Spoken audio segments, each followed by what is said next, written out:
told me there were about 30,000 neuroscientists in the world, David, but I don't think there's more than maybe a handful who have as many interests and as much talent as you do. So I'm going to tell our viewers a little bit about you first, but the rest of it you'll be able to fill in some of the blanks for folks.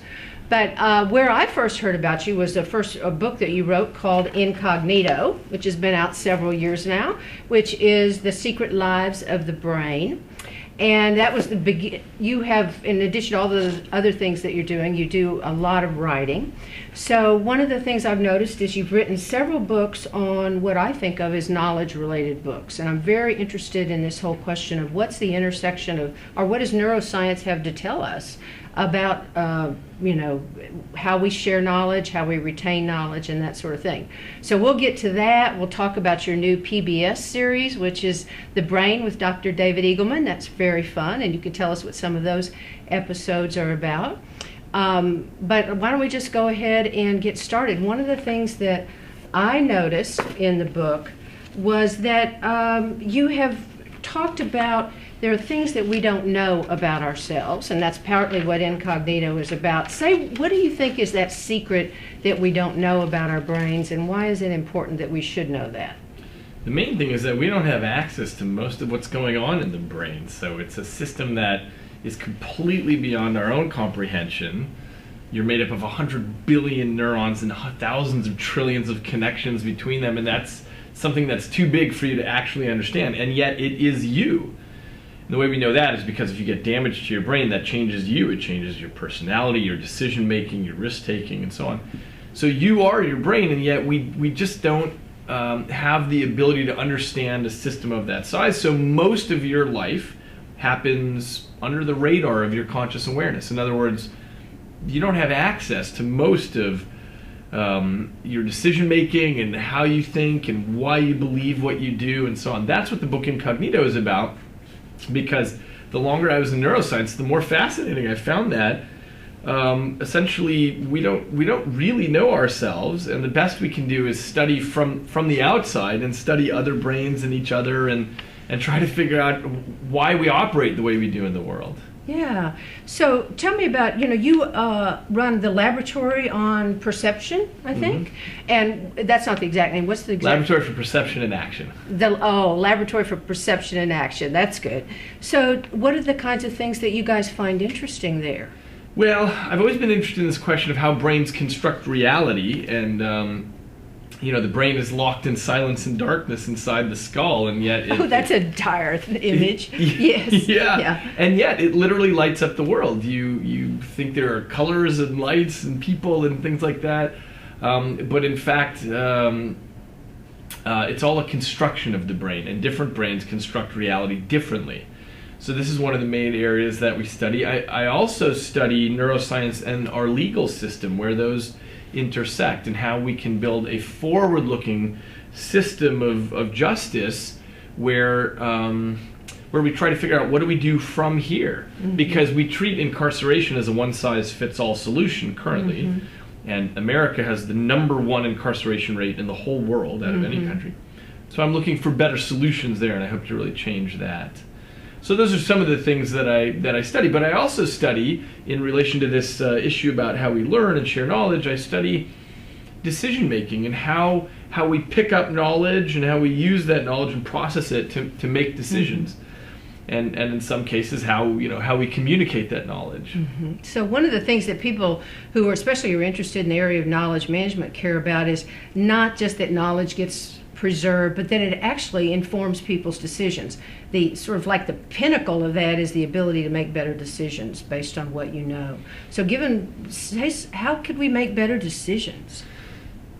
There are two ways that the brain learns. The main way is it picks up on information unconsciously, where you don't even know exactly how you're doing it. Once you've picked things up and have expertise on them, usually that knowledge is ineffable. In other words, you can't pass it on to someone else how you do it. So we call that tacit knowledge in the knowledge management game. Yeah, that's right. That's right. In the neuroscience game, we call it implicit knowledge. And one of the examples I use in Incognito is about something called chicken sexing. So on poultry farms, when the little chicks are born, they're divided up into the male and the female chicks because they have different uses. And so chicken sexers are people that pick up the chicks and they look at it and they put them in the male or female pile. But it's a famously difficult problem because chicks at 2 days old look identical. It's really hard to tell. So it turns out that Americans tried to figure out how to do this chicken sexing problem for a long time, and they couldn't really figure out a good way to teach it.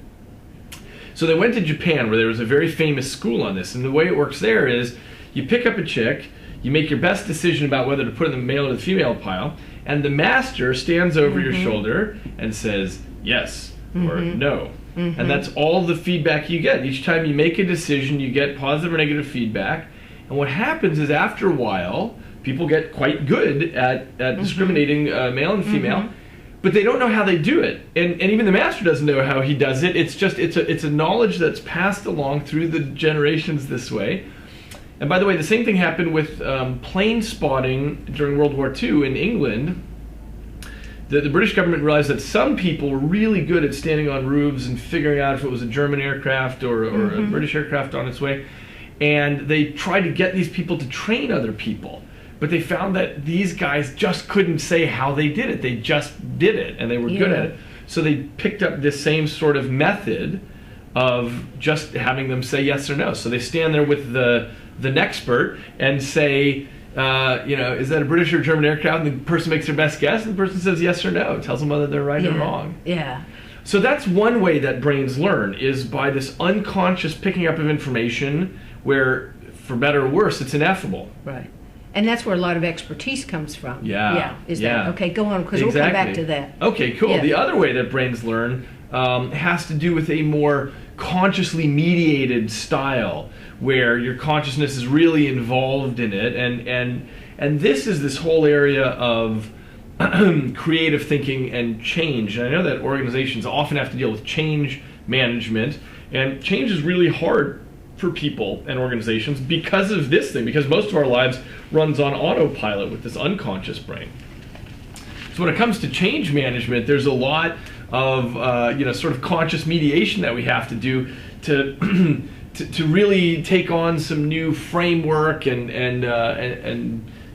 make that part of our lives, and eventually that then becomes the unconscious thing. Right. Well, getting off of autopilot is exhausting. Yeah. Yeah. You don't want to have to do it any more than you absolutely have to. I mean, there has to be a good reason to it, which is why there needs to be a really good, provoking reason to want to change in an organization. That's and I right. think you're right. I had never thought about that connection, is that it takes us off of autopilot. Yeah. That the routines we've learned, that we no longer spend any neural energy trying to sustain, driving to work, drinking coffee, whatever.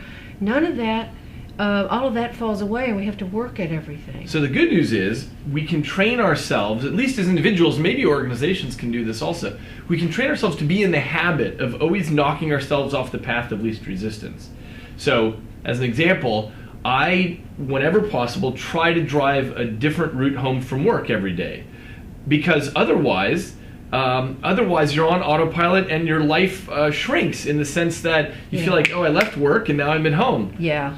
But if you drive a different route home, there's some novelty, you're doing different things. I always do things like, as soon as I get really good at using my mouse with one hand, I'll switch to the other hand.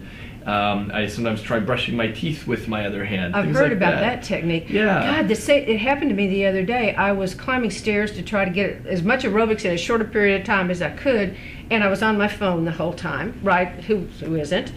And I look up, and instead of being on 16, I was on 28. Wow. Yeah, and I missed the entire thing. I was not there from 1 through 28. I don't have any memory. I don't have any memory of it.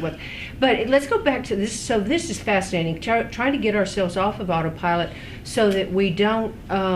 Why do you think that is? So we get used to the discomfort, or are we building neurons? Why do we do that? We're building new connections between neurons. We're building roadways, essentially. So, so what happens is the brain is really good at automatizing. So it figures out, okay, here's a task that I'm doing over and over. It builds connections, right, and that is the path of least resistance, and you're going to keep doing that all the time. What fires together wires together. Exactly. That's exactly right. And so what happens is, if you get in the habit of injecting novelty and always shaking things up, you're building new roadways, you have new paths, and And one of the great advantages of this was just recently discovered with this ongoing study with these nuns up in New York, where they were taking, there was a whole convent of nuns, all of whom agreed to donate their brains. And the results were very surprising, because it was discovered that about a third of these nuns had Alzheimer's when they died. In other words, their tissue was degenerating with Alzheimer's disease, and yet they didn't show symptoms. Nobody noticed that there was anything wrong with them. I'd heard of that. Yeah, and it turns out, so this is something called cognitive reserve. It turns out that even though their brain tissue was degenerating, they were constantly building new roadways, so nobody noticed. They didn't have any cognitive deficits. Yeah. And the reason is because they were cognitively quite active. They were socializing, they had responsibilities, they were interacting with people, they were playing games on their smartphones, they were doing all kinds of things. And hence they were building these new roadways all the time. Yeah. And so when you have that, you have other ways of solving problems, you have ways of getting from A to B with multiple routes. So this is why it's important to shake ourselves up and build all these new roadways all the time. Otherwise we're stuck with just one way to get from A to B. Let's go back then, because this is, somehow we'll tie all this together, and but I want to walk off the path for the minute and come back to the one.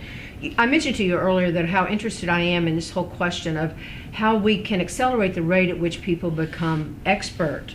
Because part of it's demographic shift. There's a lot of people in the baby boomer generation who are retiring and taking with them all of that implicit or tacit knowledge that was built up over years. And we don't have that number of years to replace them with, right? So the concept of nexperts, can we accelerate the rate at which novices or nexperts acquire enough tacit or implicit knowledge that they won't cause train wrecks, explosions, or other bad things to happen at work, right? Yeah. And so that was, I'm really interested in that, and there's some new work coming out about that, but what are your thoughts on that? Well, it's interesting. We're in the middle of a generational shift here in terms of learning styles. So the way that things have traditionally been taught has to do with just-in-case knowledge. So, our teachers downloaded everything to us just in case we ever need to know. Mm-hmm. But the new generation is all about just-in-time knowledge. So as soon as they need to know how to, build an electronic circuit or fix a flat tire on their bicycle or whatever, they just look it up. And there's some disadvantage to that, but there are also some great advantages from a neural point of view. And that is, knowledge sticks best when what you're learning is in context with your curiosity. Yes. And that has to do with the neurotransmitters that are present. So in other words, when you're curious about something and then you get the answer, that really sticks. In contrast, if I give you a list of dates in Mongolian history that you just don't care about, it's really hard to get the right neurotransmitters there for it to ever stick, for you to retain it later. So I think I think the interesting challenge with bridging this gap of the retiring generation and young people coming in is figuring out how to make it so that they can just have this just-in-time knowledge instead of a core dump of everything they might need to know all at once. And also, the general story about this next generation, or maybe about any brains, is that things need to be made relevant and engaging in order for it to stick. And so everyone's got a different idiosyncratic challenge with that, but that's the idea, is how do you make it so that the nexpert cares and sees the relevance of that information? Yes, and that's why people have always learned better at work when they were in a real project. When they're actually doing something, it's more engaging, there's more demands. There's this great new book, I know you must have seen it, called How We Learn by Benedict Carey. I don't know this Oh, you're going to love this. So let me give you one of the pieces of research that he's chronicles in there, is that it's counterintuitive. Most of us take tests after we've supposedly learned the dates in Mongolian history. It turns out, just as you said, we retain information better if we're quizzed before we learn it, because it creates a state of arousal, at least in those of us who are achievement motivated, to know the answer. Yes. So it sticks better. This is an ancient technique, by the way, that rabbis use in teaching these rabbinic texts, that everything is question-based. Well, why is this? How's that? Why did so-and-so do such and such? Everything is phrased as a question, and the learner is the one who has to... So this is called guided learning or guided teaching.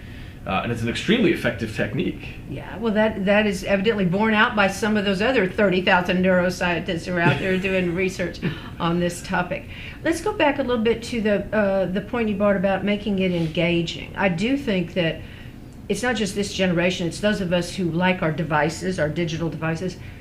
If I can look it up, I don't want to spend my valuable time with you reading text to each other. That'd be crazy. It'd be like me picking this up and saying, let me read you a few passages, or would you like to read me a few passages? I mean, as charming as that might be, it's not necessarily the best use of our face-to-face time. And I think that's really true.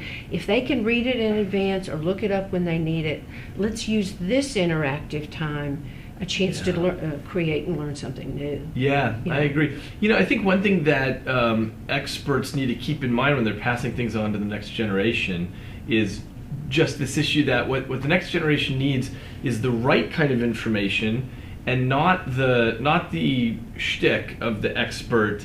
I have a lot of people in my lab that I'm always teaching things to, and I try to keep this in mind always, that what they need is the information and not all the stuff. The context that you have? Yeah, the context that I have, the stories about why I'm so great in this situation, I said the right thing in the perfect time. They don't need that stuff. So anyway, this is just a general statement. How do you know that? With their eyes glaze over when you're telling them that? Is that how you know they don't need that? The funny, they'll always laugh and be charming and polite and so on, but it's not, anyway, this is just something that experts need to keep in mind, is it's not about us, it's about the next generation picking up what's important. One of the things that people say, there's a dark side to everything, and I think you probably will be able to give us the theory behind it, is that one of the things that when experts are about to retire, sometimes I kind of hear that's not such a bad thing.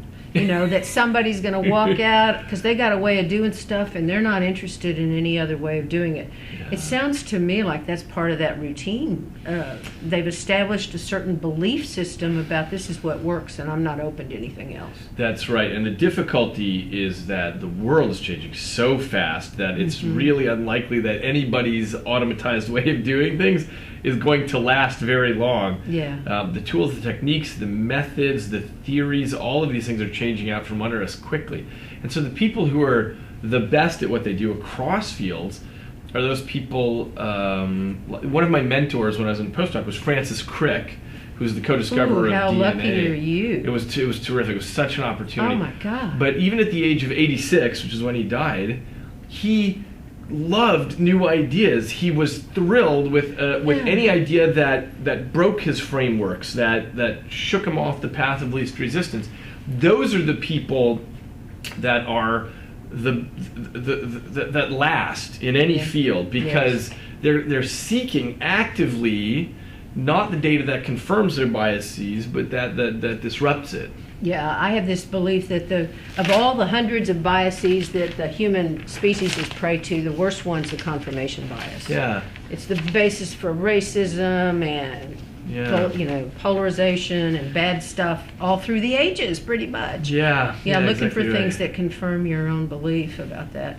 Interesting you brought Crick up. I'd like to see if it seems to me that neuroscience is about where the quest for the human genome was about 20 years ago. We got some new tools. They could map the genome back then. You got an fMRI. Everybody's excited about turning it on your brain and seeing what happens when you watch commercials. Whatever it is that you're interested in, how do you see that playing out for us in terms of real application? There's the hype curve, and then there's the trough of disillusionment, which certainly happened with gene therapies. And then it's coming back to a more realistic. Where do you see us with neuroscience in that whole continuum? We're sort of in caveman times currently. We've got some fancy tools, but they're just too crude to know really what's going on inside a system this complex.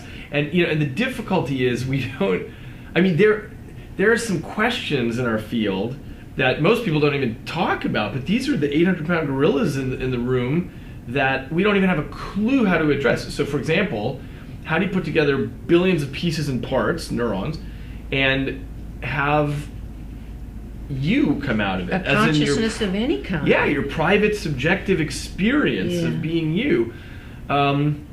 We not only don't have a theory of how that works, we don't even know what such a theory would look like, because none of our current ways of writing things down, like blah, blah, blah, equation equals the taste of feta cheese to you. Yeah. Like, how do you even put that into There's the no kind of mathematical for tools? that. Yeah. Exactly. So this is a giant unsolved problem. We know somehow that the operation of these pieces and parts is equivalent to your private subjective experience, because when that changes, your experience changes. And when you go into deep sleep, your private subjective experience disappears. And so, I mean, we know they're related, but goodness, we don't have any idea. We don't even know how to start on that path, really. So people like Francis Crick were real pioneers here in establishing the seriousness of that problem, because before a guy with his gravitas came along and said, look, consciousness is a serious scientific problem. Yes. Everybody thought, oh, we can't even talk about that. Probably out of embarrassment. Right. Exactly. Yeah. Or they thought it was a woolly question. Yeah. Something like that. Yeah, and it is also having a moment. I remember we were talking about meditation earlier before we started, and I remember it was about 10 years ago now, and I was at a big fancy business dinner in New York, and we were sitting around a table. There was a bunch of consultants paid a lot of money, you know.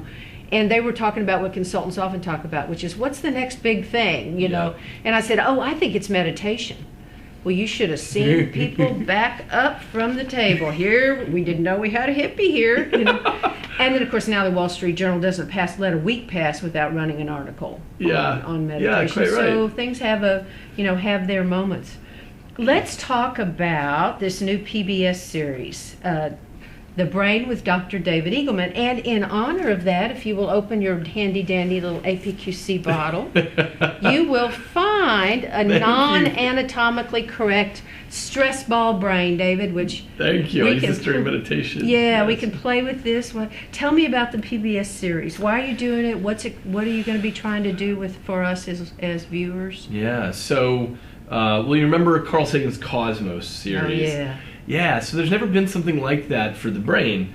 The brain is something lots of people are interested in. I mean, the pulse of public interest on this is enormous. I've been really impressed at how many people care about understanding who they are and what's running under the hood. So this is something I've been working on for years, is putting together a series that's like Cosmos, but for the inner cosmos. So I'm working with a terrific production company. We got the funding from the Center for Public Broadcasting. Great. And we've been filming this for 9 months now. It's an enormous undertaking. It's a 6-hour series, and I've divided each episode into a different big question. So questions like, who am I? How do I decide? Who's in control? What is reality? Things like this. It'll be out in fall of 2015, and it's the most exciting project I've ever worked on. It's also the hardest project I've ever worked on. Oh my gosh! But I think it will, it'll make a change from me reaching, 100 people in a classroom or 1 million people with my books to a much larger audience. Yes. And it's, as much as I love writing books, and I will continue writing books my whole life, there are a lot of pulls on people's entertainment time. And for someone to sit down and read a book cover to cover, that's a shrinking demographic who's willing to do that. Mm-hmm. So this is a way of reaching people, and it's a very powerful method. Engaging. It's engaging. Yes. You can tell a story in a way that someone will remember forever because of the visuals, because of the way it's set up. Yeah. And I'm, in a sense, I'm still learning every day how powerful the visual medium is. And yeah, so I'm just really enjoying this process, and I think it'll, the way it's shaping up right now, I'm very happy with. Did you say that one of the episodes is going to be on something I never heard of before called social neuroscience? Yeah. And how say some more about that. Well, so that episode I'm titling "Do I Need You?" And it's about the fact that brains, a lot of the brain circuitry is about other brains. It's about interacting, and in small groups and in villages and in communities and companies. And companies. I actually just published a paper last week called "Are Corporations People Too?" And I was examining this issue of, there's this whole legal debate, this ongoing, very heated debate about whether corporations should have rights like individuals do. Yes. So I put people in brain imaging and I had them read vignettes about the actions of people or about the actions of companies. And as a control, vignettes about objects like a cup of coffee or a printer or a table. And the question is, when you are thinking about corporations, do you think about them like objects or like people? Because there are arguments in the legal system both ways. And it turns out, when you're thinking about corporations and their actions, the circuitry that's being used is indistinguishable from the way that you think about people. So things like trust, reputation, integrity. Oh my gosh. We're using the same circuitry. This is big. I think it's big because it turns out that corporations are quite new on the evolutionary scene, and we have not evolved circuitry that allows us to think about corporations in some new ways. So we just use the same circuitry that we use for people. So we say, well, I don't really trust that company, or oh, that's a good company, and when they donate to charity and so on, we don't think about it as, oh, well, that's 100,000 people just trying to make it all work, and they've got an HR department and blah blah blah. Instead, we think about it like, oh, that's a good guy. Yeah, the brand thing is really about how you feel about the company. Exactly. That is fascinating. And this, I think, is, by the way, the biggest lesson to companies. I talk with companies a lot on this issue, is that when it comes to branding, it's not just about price point and if the experience is good and so on. It's about the social context. It's about, does the consumer on the street think that you are cool or lame? And by cool, I mean things like, socially responsible and green trustworthy and green green and things like that. It's interesting. After years ago, if you asked young people which of these petroleum companies would you like to work for, and you show them different brands, they would say, oh, BP. Well, why? Well, they're a green company. They're not. They're just a petroleum company, right? But they've got this green leafy logo and so on. Oh my gosh. And then after the spill in the Gulf, it's just the opposite. Now nobody wants to work for BP. But it's just, it's a matter of reputation. The stuff matters entirely, and the way people make that judgment about whether they'd want to work for that company or not, it's just everything to do with the social context. Whether you think they're good guys or bad guys. So I think when you're going to be keynoting at our Knowledge Management Conference next, I think you're going to be speaking on April 30th, on Thursday, on April 30th. And when you're talking, I think people in the audience who are all change agents, whether they're trying to make people use better processes or share knowledge more effectively, they're going to care about this whole question about branding. Because I think it's true for an internal change initiative too, that if you ignore the kind of feeling that you're emitting when you talk about this change, you're ignoring what's going to motivate or demotivate people to engage with. I think it'd be well worth talking to people about that, David. What are some other messages you might like to share with the group when we talk about knowledge and how we retain it? You wrote a great book, Why the Net Matters. Yeah. And I think there's a lot of lessons in that for knowledge management professionals. That's right. A big theme running throughout the book is how the advent of the internet changes all the equations for why civilizations collapse. So looking at the last 10,000 years, you see lots of civilizations that were huge. I mean, they were the biggest players on the planet, and then they just fell apart, and there's nothing left of them.